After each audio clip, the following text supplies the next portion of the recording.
अष्टावक्र गीता भारतीय अध्यात्म का शिरोमणि ग्रंथ है, जिसकी तुलना अन्य किसी ग्रंथ से नहीं की जा सकती। आत्मज्ञान की प्राप्ति की अनेक विधियां हैं। ज्ञान है, कर्म है, भक्ति है, योग है, प्रार्थना है, ध्यान है, जिनसे मनुष्य को आत्म स्वरूप का बोध होता है।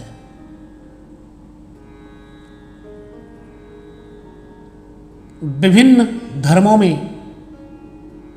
विभिन्न विधियां अपनाई जाती हैं, किंतु अष्टावक्र सीधा अज्ञान पर चोट करते हैं। वे किसी विधि, क्रिया, पूजा, प्रार्थना, ध्यान, कर्म, भक्ति, भजन, कीर्तन, हठ योग आदि कुछ भी आवश्यक नहीं मानते। उनका मानना है कि सभी क्रियाएं भटकाने वाली हैं।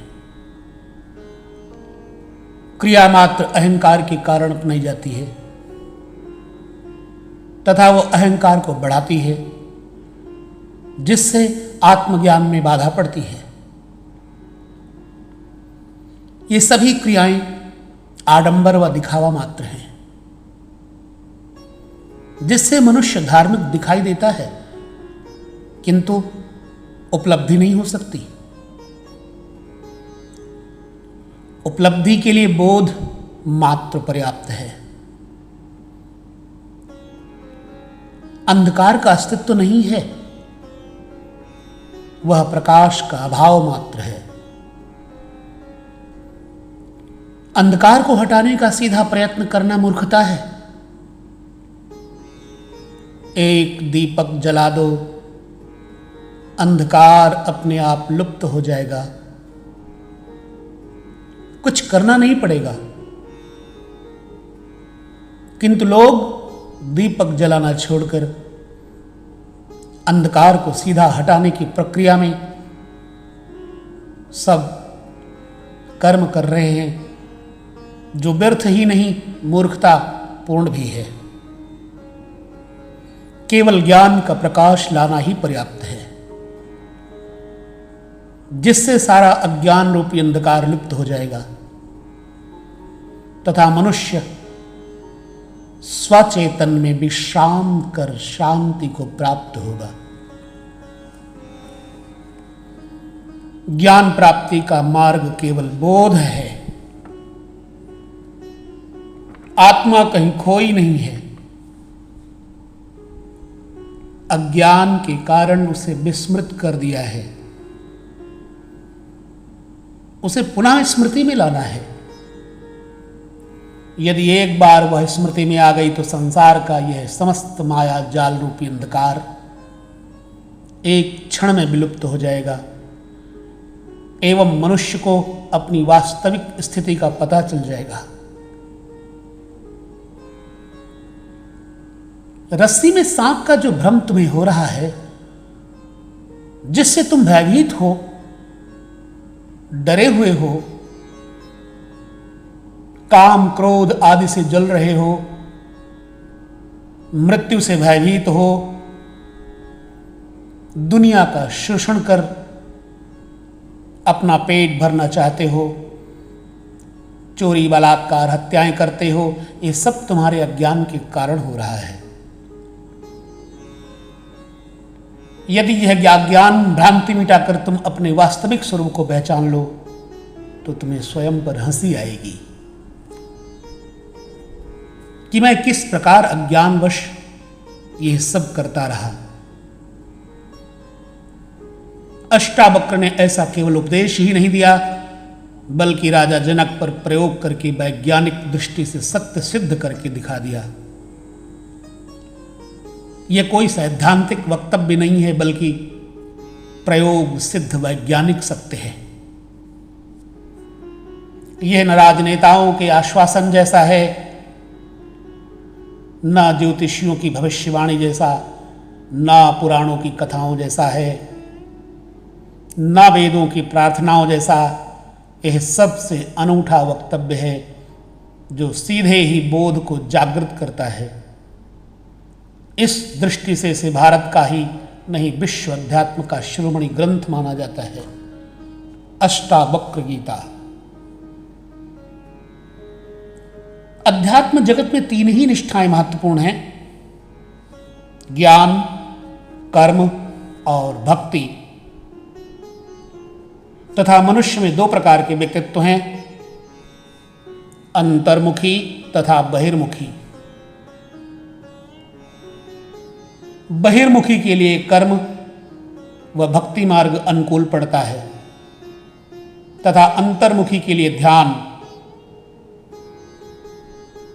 बहिर्मुखी को ज्ञान या बोध का मार्ग समझ में नहीं आ सकता। विद्वान, प्रज्ञावान, प्रखर बुद्धि एवं चेतना वाला ही इसे ग्रहण कर सकता है। इसी कारण अष्टावक्र की पूरी विधि सांख्य की है, जिसमें करना कुछ भी नहीं है। अक्रिया ही विधि है, बोध या स्मरण मात्र पर्याप्त है। यदि यह जान लिया कि मैं शरीर, मन आदि नहीं हूं बल्कि शुद्ध चैतन्य आत्मा हूं, तो सारी भ्रांतियां मिट जाती हैं। वह यही मोक्ष है। मोक्ष कोई स्थान नहीं है बल्कि चित्त की एक अवस्था है, जिसमें स्थित हुआ जीव परमानंद का अनुभव करता है। श्री कृष्ण की गीता में ज्ञान, भक्ति, कर्म सबका समन्वय है। सर्वाधिक जोर कर्म पर है। अर्जुन कर्मयोगी है, क्षत्रिय है, युद्ध के मैदान में खड़ा है। आतताइयों का विनाश करना उसका कर्तव्य है। युद्ध से भागना कायरता है। अपने कर्म को सच्चाई, ईमानदारी, पूर्ण निष्ठा व लगन के साथ करने वाला भी स्वर्ग का अधिकारी होता है। फिर यदि निष्काम भाव से लोक हितार्थ, ईश्वर की आज्ञा समझकर जो समर्पण भाव से कर्म करता है, उसके वे कर्म बंधन का कारण नहीं बनते। अहंकारवश अपने स्वार्थ के लिए जो कर्म किए जाते हैं, वे ही बंधन का कारण बनते हैं। श्री कृष्ण का गीता का उपदेश मुख्यतः सांसारिक व्यक्तियों के लिए है, अतः उसका महत्व सबके लिए है।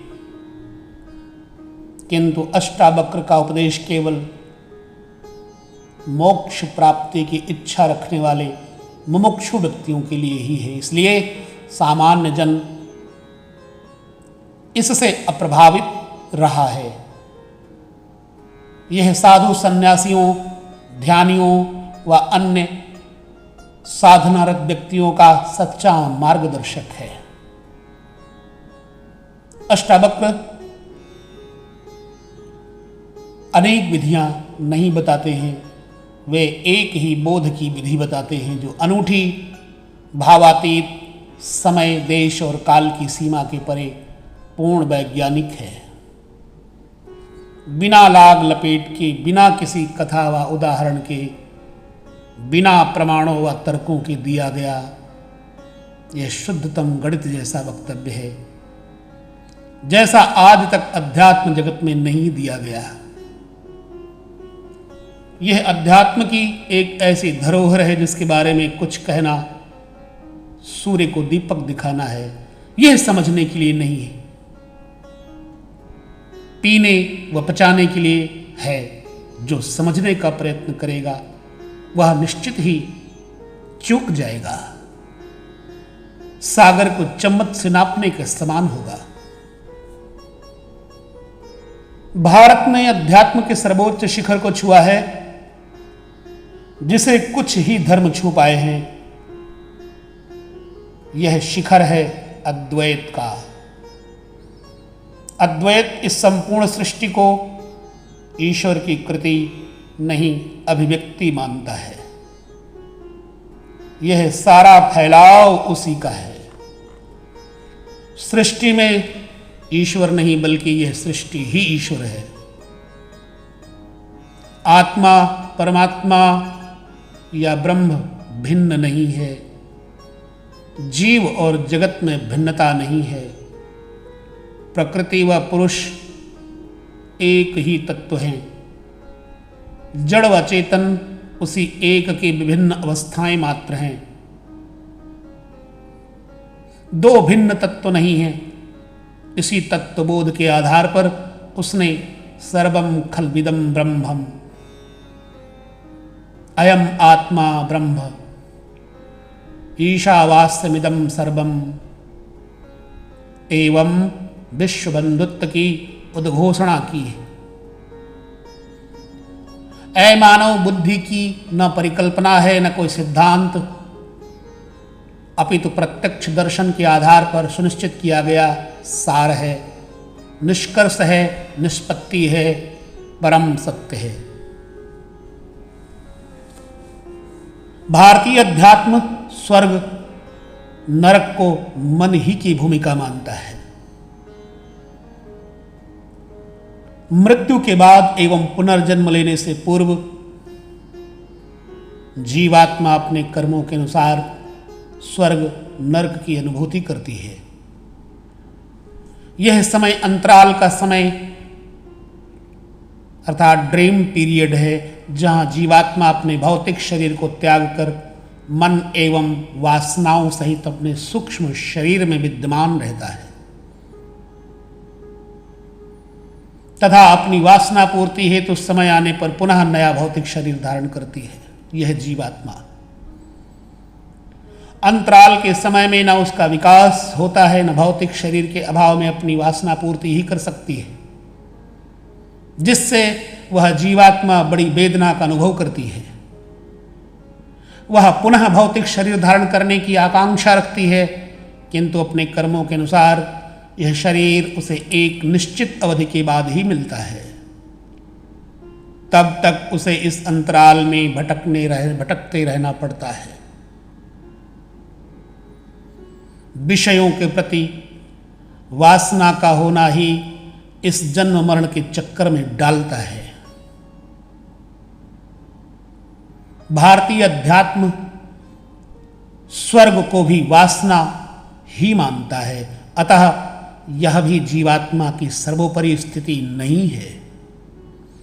यह स्वर्ग भी बंधन है, इससे ऊपर की स्थिति मुक्ति की है, जिसमें वह संपूर्ण भोगों एवं विषय वासनाओं से मुक्त होकर अपनी स्वतंत्र स्थिति का अनुभव करता है। इसमें वह जन्म मरण के बंधन से मुक्त हो जाता है। विषयों के प्रति जो वासनाएं हैं, आसक्ति है, उसे छोड़ने का एक ही उपाय है, वैराग्य, जो पहली शर्त है। इस शर्त को पूरी करने से होता है ज्ञान, और ज्ञान से ही मुक्ति होती है। यही अष्टावक्र का उपदेश है एवं यही इस अष्टावक्र गीता का सार तत्व है। शरीर स्थूल है, सृष्टि स्थूल है, जो दिखाई देती है, किंतु इसके भीतर जो सूक्ष्म तत्व है वह दिखाई नहीं देता। शरीर में आसक्ति होने से वह विषय भोगों की ओर प्रवृत्त होता है। आत्मा सूक्ष्म है, जिसका प्रत्यक्ष अनुभव ना होने से मनुष्य उसे जानने से वंचित रह जाता है। वासना में फंसा हुआ मन उसे इतना भटका देता है कि वह आत्मा को ही भूल जाता है। इस संसार प्रपंच में जो कुछ हो रहा है वह इसी आत्मा अज्ञान का फल है, किंतु कुछ बुद्ध पुरुष उसकी याद दिलाकर व्यक्ति को इन बंधनों से छुटकारा दिलाकर मुक्ति की ओर ले जाते हैं। समय समय पर ऐसे अनेकों बुद्ध पुरुष अवतरित हुए हैं, जिनके मार्गदर्शन से अनेकों भटकती हुई जीवात्माओं का उद्धार हुआ है। अष्टावक्र भी ऐसे ही बुद्ध पुरुष थे, जिनका नाम आध्यात्मिक जगत में बड़े सम्मान के साथ लिया जाता है। अष्टावक्र के जीवन के बारे में 3 कथाएं प्रचलित हैं, जिनसे पता चलता है कि वे ज्ञानियों में शिरोमणि थे। अल्पायु में ही इन्हें आत्मज्ञान हो गया था। इनके जीवन के बारे में एक कथा है कि शरीर के 8 अंगों से टेढ़े मेढ़े और क्रूप थे। अंगों के टेढ़े मेढ़े होने के कारण, उसका कारण था कि जब ये गर्भ में थे उस समय इनके पिता एक दिन वेद पाठ कर रहे थे, तो इन्होंने गर्भ में से ही अपने पिता को टोक दिया कि रुको, ये सब बकवास है। शास्त्रों में ज्ञान कहाँ है? ज्ञान तो स्वयं के भीतर है। सत्य शास्त्रों में नहीं, स्वयं में है। शास्त्र शब्दों का संग्रह मात्र है। यह सुनते ही उनके पिता का अहंकार जाग उठा। वे आत्मज्ञानी तो थे नहीं, पंडित ही रहे होंगे। वेद की ऋचाओं पर ही उनको विशेष शोधन का स्वभाव रहा होगा। तो इसी अहंकार के कारण पिता ने श्राप दे दिया इनको कि 8 जगहों से टेढ़े हो जाओ। हालांकि पिताजी इनके आत्मज्ञान से वंचित रह जाते हैं। आत्मज्ञान के लिए नम्रता पहली शर्त है। अहंकारी शिखर बन जाता है, जिससे ज्ञान वृष्टि होने पर भी वह सूखा रह जाता है, जबकि छोटे मोटे गड्ढे भर जाते हैं।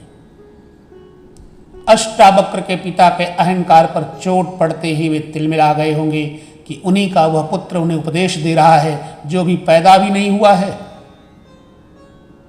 उसी समय उन्होंने शाप दे दिया कि जब तू पैदा होगा तो 8 अंगों से टेढ़ा मेढ़ा होगा।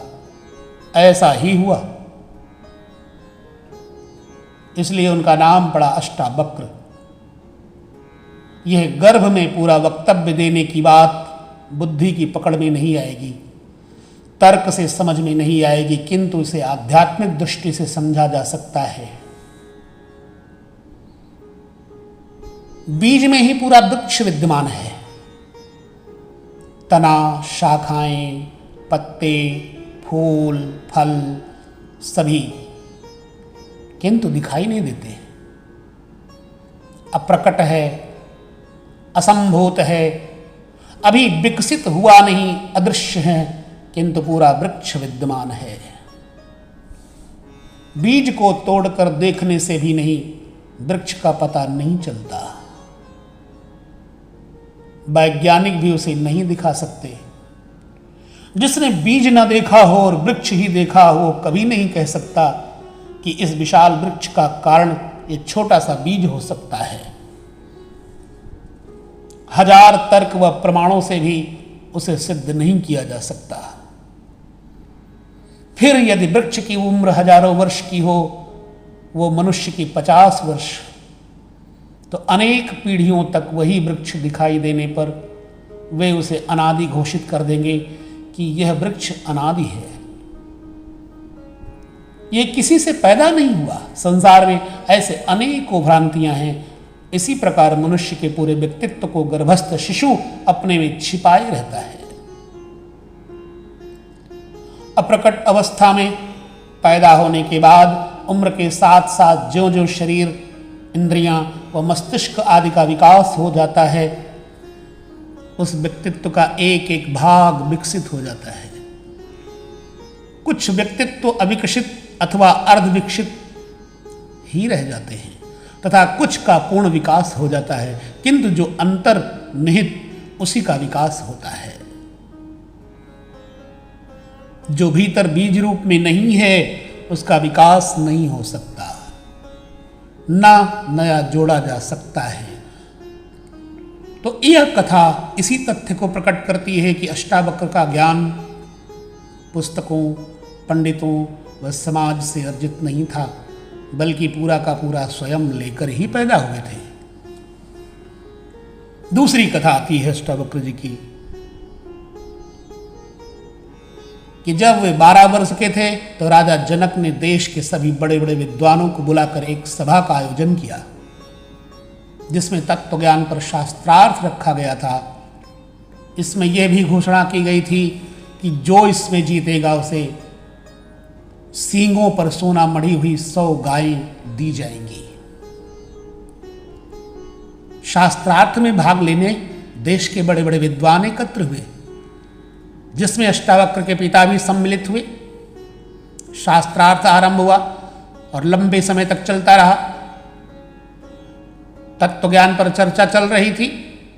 सायंकाल को अष्टावक्र को खबर मिली कि उनके पिता और सभी से तो जीत गए हैं, किंतु एक पंडित से हार रहे हैं। यह सुनकर अष्टावक्र भी वहां सभा में पहुंच गए। सभा पंडितों की ही थी, उनमें आत्मज्ञानी तो कोई था नहीं। अष्टावक्र जब अपने टेढ़े मेढ़े शरीर से चलते हुए उस सभा में पहुंचे तो उनकी आकृति व चाल ढाल देखकर सभी सभासद हंस पड़े। थोड़ी देर रुकने के बाद अष्टावक्र भी उन सभासदों को देखकर जोर से हंसे। उनकी हंसी देखकर राजा जनक ने उनसे पूछा कि ये विद्वान क्यों हंसे? ये तो मैं समझ गया, किंतु तुम क्यों हंसे, ये मेरी समझ में नहीं आया। इस पर अष्टावक्र ने कहा कि मैं इसलिए हंसा कि इन चर्मकारों की सभा में आज सत्य का निर्णय हो रहा है। ये चर्मकार यहां क्या कर रहे हैं? 12 वर्ष का बालक कितना अनूठा रहा होगा, कितना आत्मविश्वासी एवं प्रतिभाशाली रहा होगा, जिसने देश के प्रसिद्ध विद्वानों को चर्मकार की संज्ञा दे डाली। चर्मकार शब्द सुनते ही सारी सभा में सन्नाटा छा गया। सभी स्तब्ध रह गए। जनक ने जिन्हें विद्वान समझकर बुलाया था, उन्हें कोई आकर चर्मकार कह दे तो ये जनक का भी अपमान है। इससे पहले कि ये सभासद अपना रोष प्रकट करते, राजा जनक ने स्थिति संभालते हुए संयमित होकर के अष्टावक्र से पूछा, तेरा मतलब क्या है? ये मैं नहीं समझ पाया। अष्टावक्र ने कहा, बहुत सीधी बात है कि चर्मकार चमड़ी का ही पारखी होता है। वो ज्ञान को क्या समझे? ज्ञानी ज्ञान को देखता है, चमड़ी को नहीं। महाराज, इनको मेरी चमड़ी ही दिखाई दी, मेरा आड़ा टेढ़ा शरीर ही दिखाई दिया, जिसे देखकर ये हंस पड़े। ये चमड़ी के अच्छे पारखी हैं, अतः ये ज्ञानी नहीं हो सकते, चर्मकार ही हो सकते हैं। हे राजन, जैसे मंदिर के टेढ़ा होने से आकाश टेढ़ा नहीं होता और मंदिर के गोल अथवा लंबा होने से आकाश गोल अथवा लंबा नहीं होता, क्योंकि आकाश का मंदिर के साथ कोई संबंध नहीं है। आकाश निरवयव है तथा मंदिर सावयव है। जैसा कि आत्मा का भी शरीर के साथ कोई संबंध नहीं है, क्योंकि आत्मा निरवयव है और शरीर सावयव है। आत्मा नित्य है और शरीर अनित्य। शरीर के वक्र आदिक धर्म आत्मा के कदापि नहीं हो सकते। हे राजन, ज्ञानवान को आत्मदृष्टि रहती है, वह आत्मा को ही देखता है, और अज्ञानी की चर्म दृष्टि रहती है। चर्म दृष्टि से अज्ञानी देखते हैं, ज्ञानवान नहीं देखते। अष्टावक्र के इन वचनों को सुनकर राजा जनक बड़े प्रभावित हुए और वे उनके चरणों में गिर पड़े, साष्टांग दंडवत किया और उन्हें ज्ञान का उपदेश देने हेतु अपने महलों में आमंत्रित किया। दूसरे दिन जब अष्टावक्र वहां पहुंचे तो उन्हें सिंहासन पर बैठाया गया। राजा ने स्वयं उनके चरणों में बैठकर शिष्य भाव लेकर जिज्ञासाएं की। इस 12 वर्ष के बालक अष्टावक्र के साथ समाधान कराया अपनी जिज्ञासाओं का। यही शंका समाधान जनक अष्टावक्र संवाद रूप में अष्टावक्र गीता है। अष्टावक्र के संबंध में एक और कथा मिलती है कि राजा जनक ने आत्मज्ञान संबंधी अनेकों शास्त्रों का अध्ययन किया था। एक शास्त्र में लिखा था कि आत्मज्ञान बहुत ही सरल है, इसके लिए कुछ करना नहीं पड़ता। घोड़े पर चढ़ने के लिए उसके पागड़े में एक पांव रखें, वह दूसरे पागड़े में रखने में जितना समय लगता है उससे भी कम समय में आत्मज्ञान संभव है। राजा जनक मुमुक्षु थे, वे इसकी सत्यता की परख करना चाहते थे। वैज्ञानिक मस्तिष्क रहा होगा जो सत्यता को अंधविश्वासी होकर न मानकर प्रयोग द्वारा सिद्ध करके देखना चाहते थे। इसके लिए उन्होंने देश के बड़े विद्वानों को पढ़ते हुए कहा कि इस कथन को सत्य प्रमाणित कीजिए, अन्यथा इस पंक्ति को शास्त्र से हटा दीजिए। वे सभी विद्वान तो पंडित ही थे, जिन्हें शास्त्रों का पुस्तकीय ज्ञान मात्र था। वे शास्त्रार्थ करने में तो प्रवीण थे, किंतु स्वयं आत्मज्ञानी नहीं होने से ज्ञान प्राप्ति के इस रहस्य को सत्य प्रमाणित करने में असमर्थ थे, जिससे सबने मना कर दिया कि हम तो पंडित मात्र हैं, आत्मज्ञान का हमें कुछ पता नहीं है कि यह कैसे होता है। कहते हैं राजा जनक ने उन सबको जेल में डाल देने का आदेश दे दिया। सभी विद्वान जेल में बंदी बना लिए गए। जब अष्टावक्र ने ये समाचार सुना तो वे स्वयं राजा जनक के पास गए एवं उनको चुनौती दी हुई उनकी चुनौती को स्वीकार करते हुए कहा कि जनक, ऐसा संभव है, वह शास्त्र जो कहते हैं वह पूर्ण सत्य है, मैं इसे प्रमाणित करता हूं। तुम इन सभी विद्वानों को पहले जेल से मुक्त करो और घोड़ा तैयार करवा के मेरे साथ चलो। राजा जनक ने सभी विद्वानों को मुक्त करवा दिया। वह अपना घोड़ा तैयार करवाया। अष्टावक्र राजा जनक को लेकर शहर से दूर एकांत स्थान में गए, जहां घोड़ा रोककर जनक से अपना एक पांव घोड़े के एक पागड़े में रखने को कहा। राजा जनक ने जब अपना एक पांव पागड़े में रख दिया, तब अष्टावक्र ने उनसे पूछा कि अब बता, तूने शास्त्रों में क्या पढ़ा? राजा जनक ने वही बात फिर दोहराई तो अष्टावक्र ने पूछा कि यह तो सत्य है, किंतु इसके लिए आगे तूने क्या पढ़ा? जनक ने कहा कि इसके लिए पात्रता होनी चाहिए। इस पर अष्टावक्र बोल उठे कि क्या यह शर्त तूने पूरी कर ली है? जब इसकी शर्त ही पूरी नहीं की तो आत्मज्ञान कैसे संभव है? राजा जनक एक बार चौंक गए, किंतु वे मुमुक्षु थे। आत्मज्ञान की उत्कट इच्छा थी, वे हर कीमत पर इसे प्राप्त करना चाहते थे। वे केवल मानना ही नहीं, जानना भी चाहते थे। वैज्ञानिक की भांति ईश्वर ज्ञान को प्रत्यक्ष देखना चाहते थे। जब ऐसा सद्गुरु उन्हें मिल गया तो वे इस अवसर को खोना भी नहीं चाहते थे। राजा जनक में तीव्र बुद्धि व प्रतिभा थी, उच्च बोध या रहस्य को समझने की क्षमता थी, और इससे भी उच्च कोटि की थी उनकी मुमुक्षा। शास्त्रों के ज्ञाता होने के कारण वे जानते थे कि पात्रता के लिए आवश्यक है अहंकार से मुक्ति, पूर्ण समर्पण, शरीर व मन के भावों से मुक्ति, शास्त्र व ज्ञान से मुक्ति, सभी प्रकार के बाह्य उपादानों से अपने को मुक्त कर देना ही उसकी पात्रता है। इन सब का कारण अहंकार है, जिसके छूटते ही व्यक्ति का आत्मा से उसी क्षण संपर्क हो जाता है, थोड़ी भी देर नहीं होती। सारी देरी लगती है तो इन सब के प्रति अपनी धारणा, अपनी दृष्टि बदलने में। यदि दृष्टि बदल गई तो सब कुछ बदल जाता है। यह दृष्टि परिवर्तन बोध से ही संभव है, किंतु बोध ना होने पर साधना आवश्यक होती है जिससे बोध हो जाए। राजा जनक ने अष्टावक्र के सामने उसी समय समर्पण कर दिया और कहा कि शरीर, मन, बुद्धि, अहंकार सब कुछ मैं आपके समर्पित करता हूं।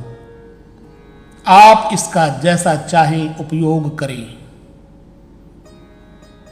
समर्पण भाव आते ही अहंकार खो गया, जनक पिघल गए, वाष्प बन गए, शून्य हो गए, स्थूल से संबंध छूट गया, सूक्ष्म में प्रवेश कर गए।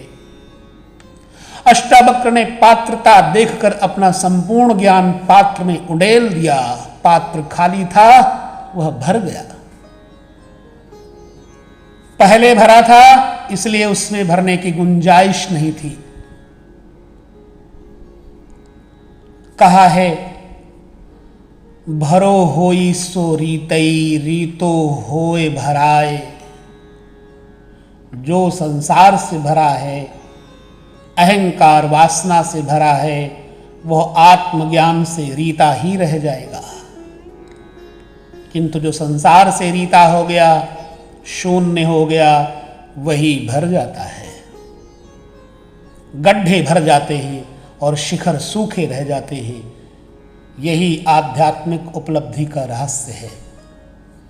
इस रिक्तता की स्थिति में अष्टावक्र ने जनक के अंतःकरण को छू लिया। वह जनक को घोड़े के दूसरे पागड़े में पांव रखने के पूर्व ही आत्मबोध हो गया। घटना एक क्षण में घट गई। वे उसी समय ध्यानस्थ होकर समाधि में पहुंच गए। घोड़े के दूसरे पागड़े पर पैर रखने की भी सुध न रही।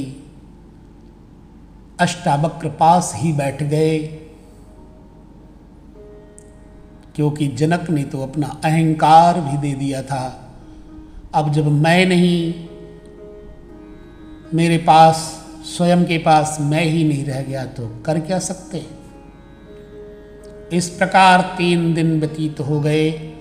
राज्य में हो हल्ला मच गया। राज्य में अव्यवस्था होती देख कुछ मंत्रीगण राजा को ढूंढने निकले तो देखा जंगल में राजा घोड़े के एक पागड़े पर पांव दिए खड़े हैं और अष्टावक्र समीप ही बैठे हैं। दोनों मौन और शांत हैं। एक मंत्री ने राजा से कहा, महाराज 3 दिन हो गए, राज्य कार्य में अव्यवस्था हो रही है, अब आप पुनः राजधानी चलिए। इस पर जनक ने कहा, अब कौन चले? न ये शरीर मेरा है न मन, वह तो गुरु को समर्पित कर चुका हूं।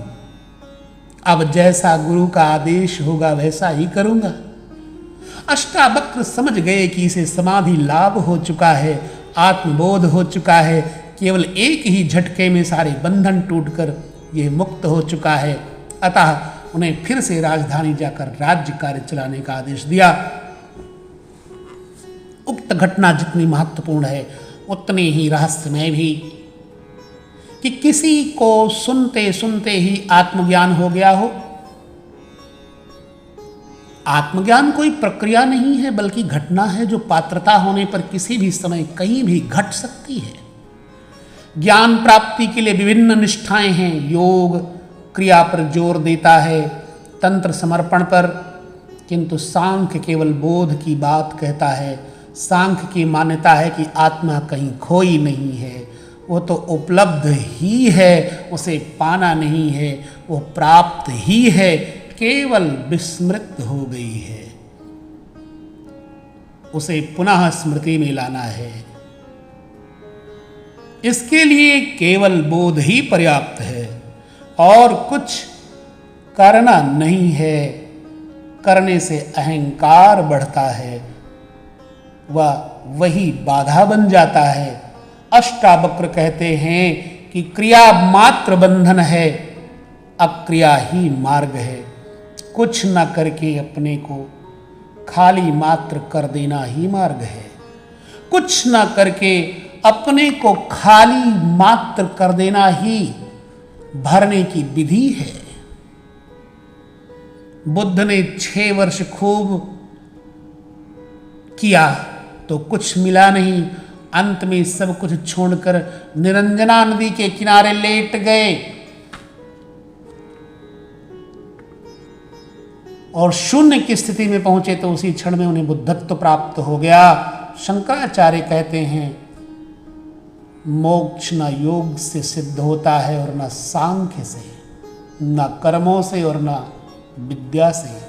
वह केवल ब्रह्म और आत्मा की एकता के ज्ञान से ही होता है और किसी प्रकार नहीं। जय कृष्णामूर्ति का सारा उपदेश सांख्य का है, अक्रिया का, केवल विचार का। करके संसार को प्राप्त किया जा सकता है, किंतु परमात्मा के लिए हम केवल स्थान मात्र बना दें यही पर्याप्त है। किंतु यह सांख्य हर व्यक्ति के लिए उपयुक्त नहीं है। प्रखर बुद्धि व तीव्र प्रतिभा संपन्न व्यक्ति ही इस विधि का उपयोग कर सकता है। सामान्य व्यक्ति को सांख्य समझ में नहीं आ सकता, उसे किसी क्रिया से गुजरना पड़ेगा। भक्त हृदय के लिए प्रेम मार्ग है, वहां योग, हठ योग, सांख्य काम नहीं करेगा। भिन्न भिन्न स्तर के व्यक्तियों के लिए भिन्न भिन्न मार्ग हैं। जनक में बोध ग्रहण करने की पात्रता थी, इसलिए अष्टावक्र का प्रभाव हो गया, अन्यथा असंभव था। कुछ भी कारण रहा हो, सांख्य पर दिया गया ऐसा अनूठा उपदेश आज तक नहीं दिया गया। अष्टावक्र जैसा गुरु एवं जनक जैसा शिष्य खोजना असंभव है। इसलिए अष्टावक्र गीता मुमुक्षु व्यक्ति के लिए निश्चय ही एक ऐसी नौका है जिसमें बैठकर सांसारिक बंधनों से मुक्त होकर मोक्ष का लाभ प्राप्त किया जा सकता है, जो जीव की उच्चतम स्थिति है।